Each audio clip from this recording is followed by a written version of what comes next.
I have been to Japan a number of times already, but only in the airport. This is the first time I was able to get out of the airport. And so I'm very happy.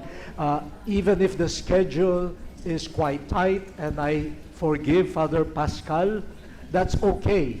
Because with only 3 days, we are able to meet different peoples, especially the Filipino community. At maraming salamat po sa inyo. Alam ko may mga trabaho kayo, no? Pero nagtsaga kayo na nandito giniginaw. Bahala na po si Lord sa inyo. Is this working? Let me share some things that are still quite simple. First is about our mission, especially because tomorrow we mark the 400th anniversary of the death of Ukon Justo Takayama, Japanese, but who died in Manila. And his death is considered the death of a martyr. And then, but we also have San Lorenzo Ruiz de Manila, who died as a martyr here in Japan. So we have an exchange of gifts, and our gifts to each other is the gift of martyrdom. We have a Japanese martyr in the Philippines, have a Filipino martyr in Japan. What a good way to have a relationship centered on martyrdom. And that is my first point. Martyrdom. The word martyr, martyria in Greek, means witness, witnessing. In our minds, a martyr is someone who suffers. But that is not necessarily the case. Someone who testifies to his or her faith is a martyr. Now, of course, when you testify to your faith, you will suffer. It is not always an acceptable reality to the world, the gospel, the message of Christ. So anyone who strives to be a good witness must be ready to experience rejection, pain, and in the case of Ukon, exile, sickness that led to death.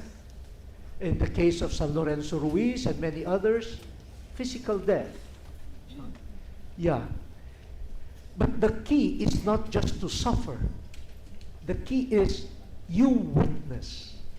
And in your witnessing, you are ready to embrace suffering. Not every suffering is martyrdom. If a child cheats in class, in an exam, and is caught cheating and was punished, don't call that child a martyr. They said, oh, the child is suffering, he is or she is a martyr. No, he or she is a cheater. Now, and if he or she suffers, then he is suffering the effect of a bad choice or a bad decision. Women, if your husband physically abuses you, don't call yourself, I am a martyr. No, you are a victim. Yeah, that's not martyrdom. Huh? Sometimes the word martyr is used so loosely, every suffering is considered martyrdom, even when the suffering is not anymore connected to the witness of faith. So, we don't wish suffering on anyone. But if you are a good witness of the faith, be prepared to suffer. It is like loving. When you love, you can bear many things. You are not looking for pain, but if you love, the pain becomes bearable. I see many heads nodding. So you must have experienced love. Really, huh?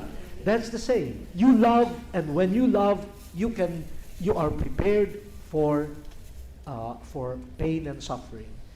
The same, when you are a good witness, you do not give up witnessing to the faith, even if it means dying.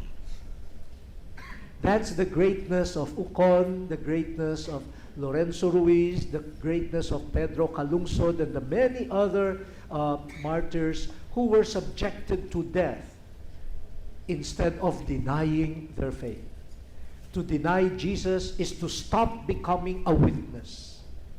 So, when we celebrate the feast of San Lorenzo Ruiz, September 28, and I recall the pain, the torture, and the last opportunity.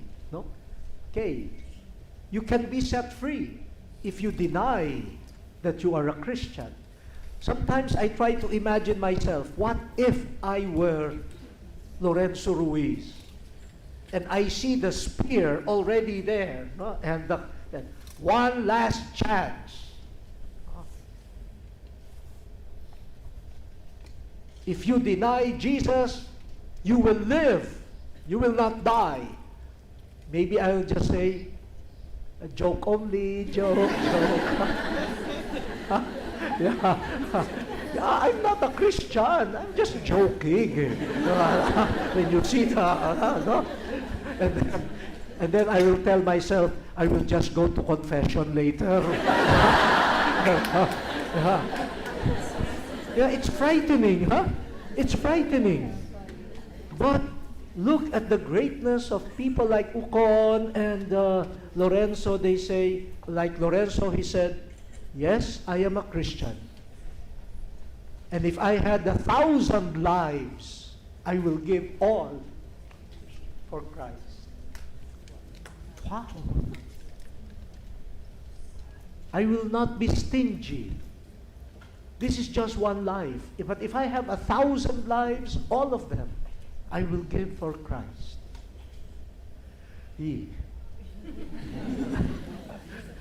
That is grace. That is a blessing. That is the strength that comes from God. We cannot produce that. And so we continue that mission.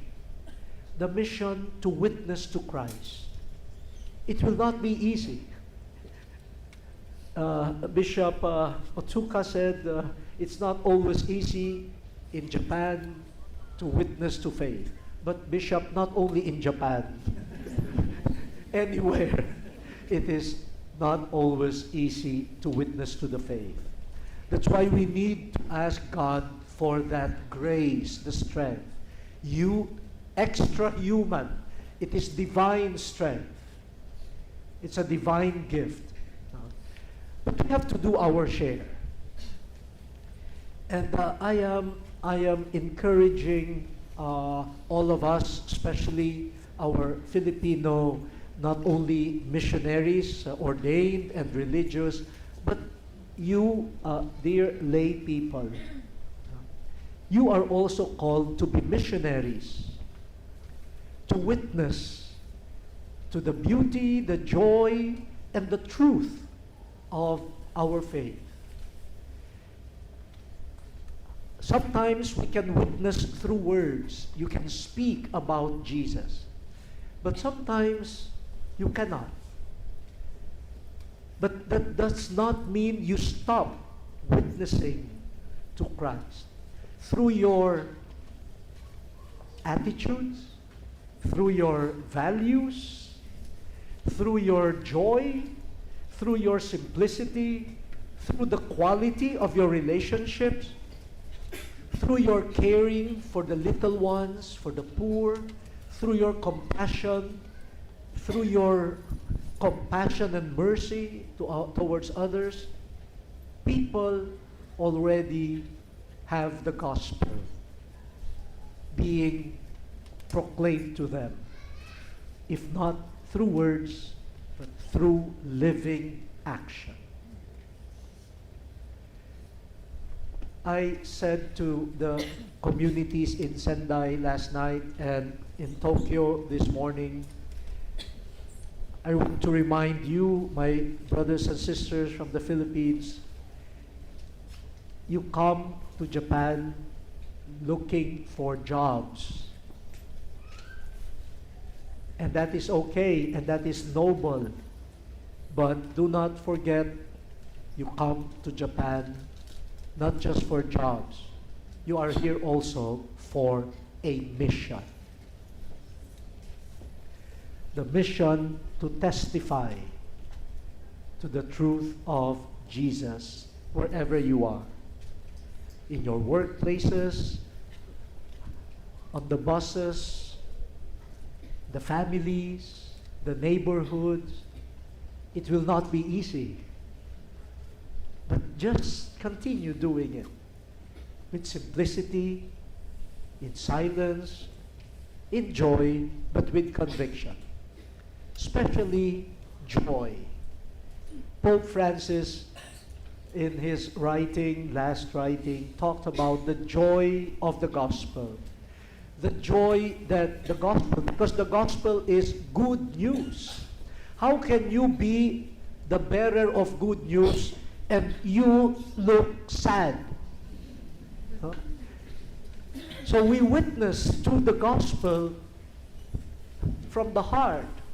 We know that it is good news.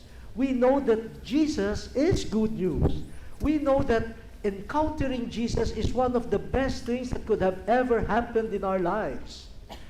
And so we are happy. And we show that. We show that. Don't minimize that. No? And this is not just the joy of having eaten, after so many years, now I have eaten again. Dinuguan. And say, wow, the joy of dinuguan. No. Not that type of joy. Or the joy your boss gave you, how do you call this, bonus, and you were able to go shopping for the whole day. Said, oh, the joy. No. After shopping, the credit card will haunt you. After eating dinuguan, your cholesterol will go up. No, not that type of joy. No, the joy, the silent but deep joy, no, that makes people wonder, why are they happy? I'm telling you this because it was part of my experience. When I was a student of theology in Loyola School of Theology in the Ateneo de Manila, we had a classmate, a woman from Korea.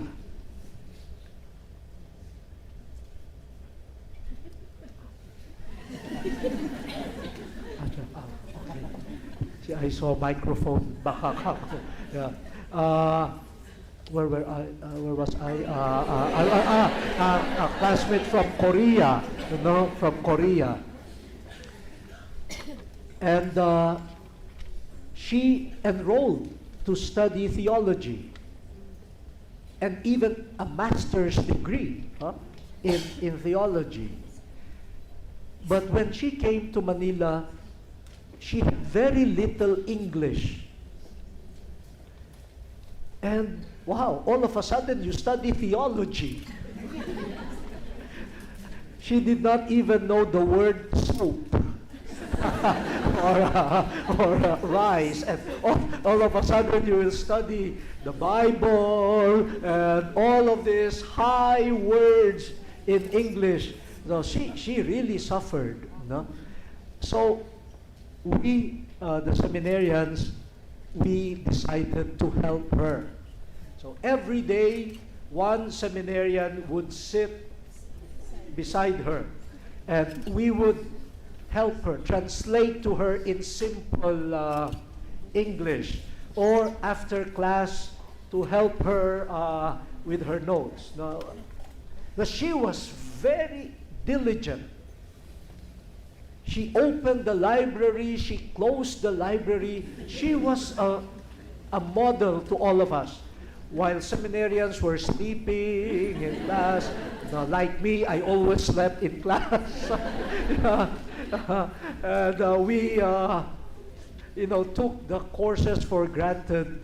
But this woman, she knew her capacities were limited, but she worked hard. And finally, she was able to write her thesis, master's thesis.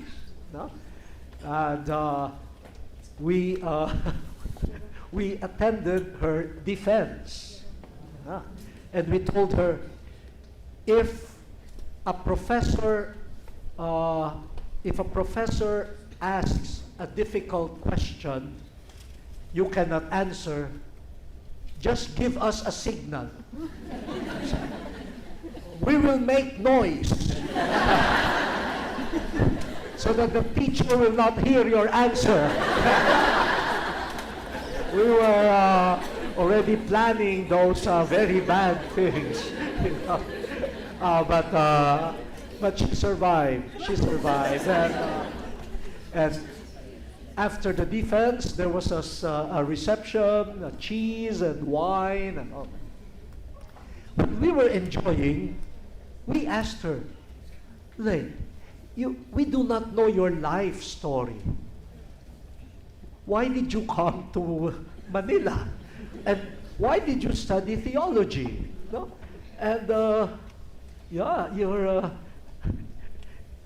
you suffered a lot, not just the language, the food, the climate.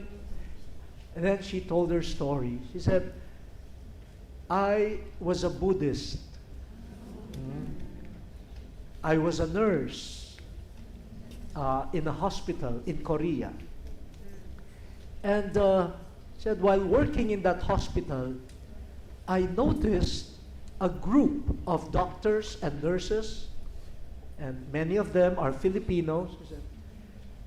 I noticed that they would always come together during the break, during lunch, and on some occasions, they shared food. They're like brothers and sisters. And they're very happy together. So she asked around, well, what is that group? Why are they always together? And why are they happy? Why do they eat a lot? why do they... And somebody told her, they are Christians. They are Christians. They are Catholics. And she has heard about Christians, but her knowledge is not that deep. And so she had Christians. And the person told her, they are followers of Jesus Christ. And she said, at the back of her mind, said, if following Jesus Christ makes you a good person and a happy person, I want to know Jesus Christ. I want to get to know Him. So she went to this group and presented herself. And they brought her to the parish. She went through the religious instruction, no, for adults. And she was baptized on Easter Vigil. And a beautiful description, she said, that community, they attended my baptism. And the way she described it, said, they were like the womb that gave birth to me. They were like the womb that gave birth to me. You see, joy, sharing, was louder than and more effective than any words. The last time I saw her was in Thailand. The year 2000. I saw her and I said, wait a minute. I think she was my classmate. So I approached her and she said, oh, Chito, do you remember me? Of course I remember you. The many hours helping you. Who will forget you? Of course we remember. And then he said, what are you doing here? Because it was the meeting of the Asian bishops. And for the Jubilee. And she said, I am the theological consultor of my bishop. But you see, why am I telling you this? Look at the journey. As the song goes, what a journey it has been. And it started with seeing a group that looked loving, joyful, and Jesus was already calling her. And now she is a theological consultant. Do here in Japan. Build community. Go beyond the petty little quarrels. There are more important things than our tampuhan and our bickerings. No. Look at the larger picture. Look at the mission. And look at the opportunities that get lost because we devoted so much energy, time, and words to things that do not communicate Jesus to other people. That is our responsibility. You were sent to Japan not just for work, but to witness, to be missionaries, the way Ukon and Lorenzo Ruiz were missionaries.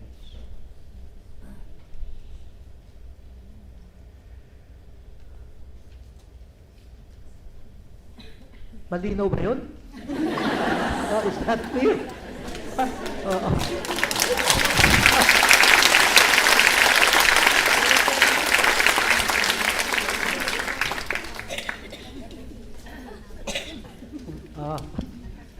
What does the clap mean? Stop now? I should stop now. Well, let me add one more point. So this is the first. It is the introduction, actually. No, I'm joking. No. I think I was communicating not only to you, but also to myself. No? Also to myself. Because we all need to be reminded, wherever we are, we need to witness to Christ. No? After the Synod of Bishops in Rome last October, I came back November. After a few days, I went to the United States, and then I came back. After one night, I went to Bangkok.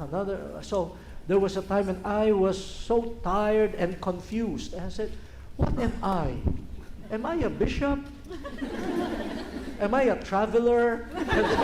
Am I a scholar?" No, yes, they asked me to give talks, and I had to do research. And when I go to the airports, people ask for photos. And am I a movie star? What am I? What am I? I don't know, no? I'm getting confused. No? And going to Bangkok that afternoon, I was really tired, and I was asking myself, yeah, what are you doing? No, what am I supposed to be? So I boarded the plane, and because of my tiredness and confusion, I fell asleep right away. But I noticed that there was a white woman, a Caucasian woman next to me. Then we were about to land, and the woman started talking with me. She said, it was a nice flight. And I said, oh, I don't want to talk. No. I'm tired and confused. So I said to her, yes, it's a good flight. And then she said, where are you going? Where else? Bangkok! And then this flight is going to Bangkok. Where I'm going. But I did not answer her that way. Saan ba? Sa Tokyo? This is the Philippine Airlines to Bangkok, and you're asking me. So I said, well, Bangkok, and then I go to Hua Hin. And then she said, oh, you're going to Hua Hin. And he said, you came from the Philippines. I asked her, what did you do in the Philippines? She said, my father died. She said, my father, I said, obviously, she said, I am an American, but my father and my mother separated. And after that, my father went to the Philippines, enjoyed it there, found a Filipina, whom he married, and the woman took care of my father, and my father died. So I went to the funeral. I said, oh, I'm sorry. Then she said, you know, I really hate flying. I do not want to travel. So because of that, I decided to live already in Bangkok. I don't want to go back to the States. It's just because of the death of my father that I was forced to fly. And I said, oh, I cannot blame you. It's tiring. Then she said, but I saw your cross. And when I saw it, my fear disappeared. And I thought to myself, we will be safe. We will be safe. And then she said, I am not a Catholic. No. Your cross assured me. And she said, you look tired. You were snoring all the time.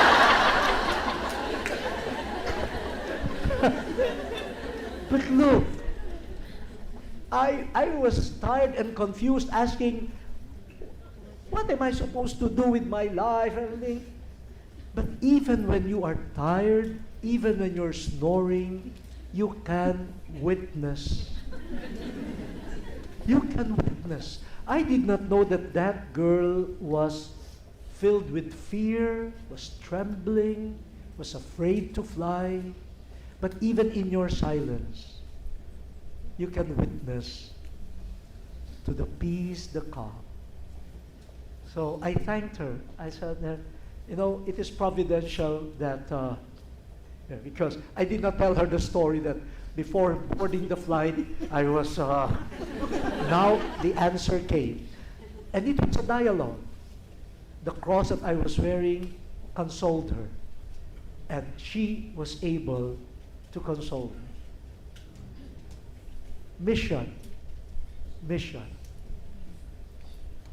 Which brings me to the last point. Pope Francis just visited the Philippines. And you probably saw on TV and some, it was a grace-filled 5 days. And we will probably spend more years trying to relish and to savor the significance of this. There are many, many important elements, but I want to share with you one. And if I have time, maybe two stories that I saw firsthand. Because some events were not covered by the media. Those were encounters of the Pope with some people, especially those who are suffering, in order to witness to the joy, the consolation that Jesus brings. When we went to Tacloban, a typhoon met us. Yeah. But the Holy Father was very kind. He said, maybe the typhoon came and it was meant for him, because he has never experienced a typhoon. So this is the first time. So he said, well, the Lord allowed me to experience this so that I can understand better the suffering of the people. I told him, and this is even a normal typhoon.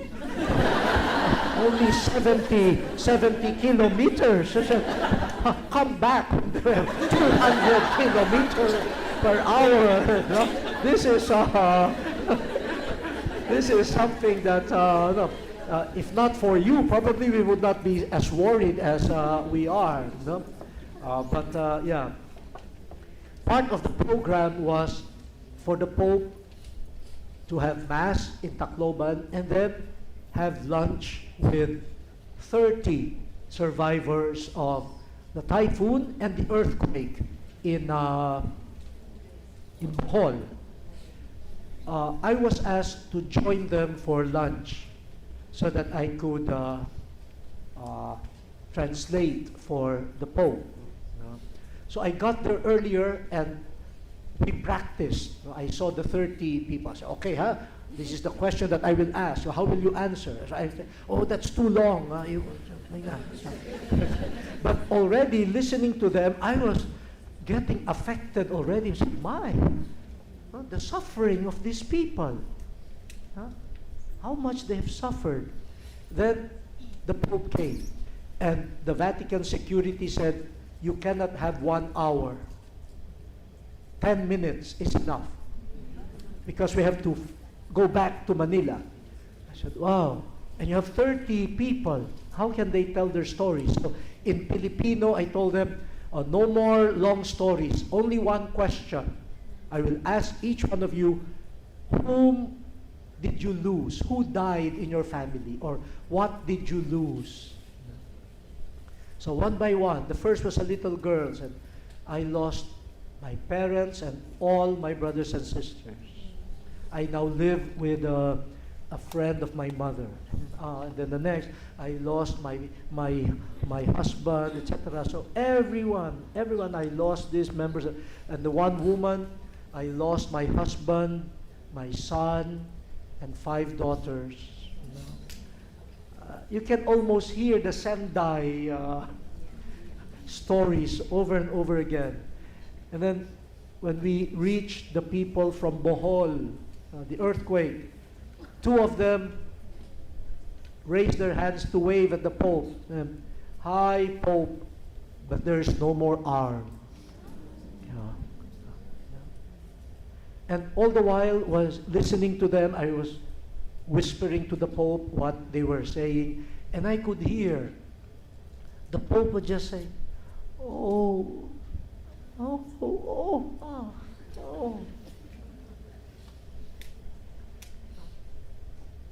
He was suffering too. He allowed the suffering of the people to really enter his heart.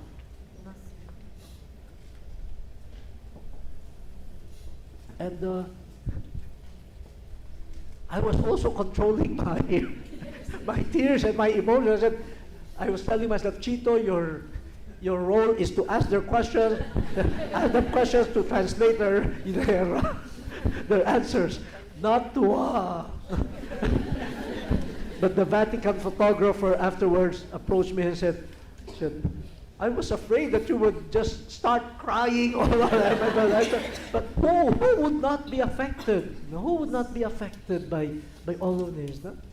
And then at the end of it, I asked the Holy Father, no, what, do you want to say something to them? No? And he said, "Ma che posso dire? What can I say? What can I say?" No? In those moments, no silence. And then he apologized to the people that the 1 hour lunch was reduced to 10 minutes. No? But there was one man there, I forgot his name, he said, "Oh, don't worry, Holy Father. No? Even without lunch, we're already happy because you came to us. No? You are with us. No? The joy that you brought. The personal encounter.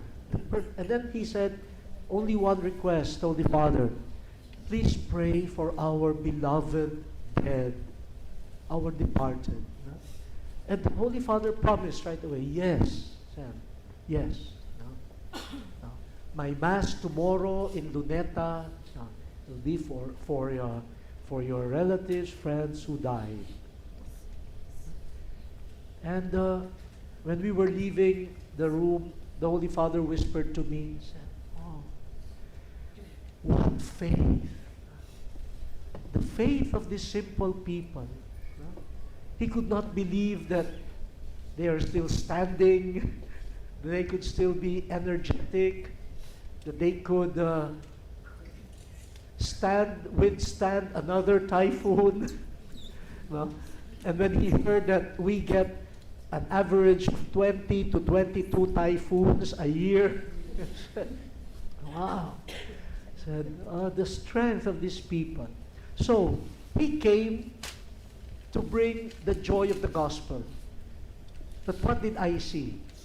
I saw him receiving the witness of faith coming from the simple people.